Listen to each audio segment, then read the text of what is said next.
High বন্ধুরা, আজকে আমার অনেকদিন ধরে ফুচকা খাওয়ার ইচ্ছা হচ্ছিল, তাই আজকে আমি ভাবলাম একটু ফুচকা বানানো যাক। তো চলো, ফুচকাটাকে তো দেখিয়ে দিলাম, তার মধ্যে আলুগুলোও দিয়ে দিলাম প্রেশার কুকারে সিটি মারতে।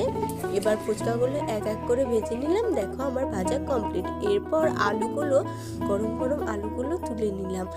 এবার তুলে নেওয়া হয়ে গিয়েছে। এবার পেঁয়াজ কুচি, লঙ্কা কুচি দিয়ে ওটাকে ভালো করে মাখিয়ে নেব।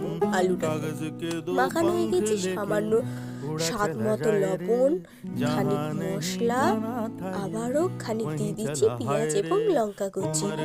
এবার পেঁয়াজ এবং লঙ্কা কুচি এবার টক জল করে নিলাম। তো টক জলে মশলাগুলো দেওয়া যাক। পেঁয়াজ লঙ্কা কুচি দিয়ে দিলাম।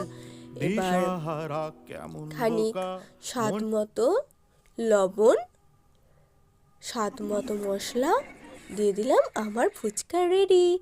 তো বলুন কে কে ফুচকা খাবেন, চলে আসুন। তো দেখুন আমার ফুচকাটা এত টেস্টি হয়েছিল, আমার মুখ দেখেই হয়তো আপনারা বুঝতে পেরে যাবেন। তো দেখুন, আর ফুচকাটা এত টেস্ট হয়েছিল কি বলবো। আপনারা খেতে চাইলে বাড়িতে এরকম করে বানিয়ে দেখুন, বাইরে খেতে মন করবে না।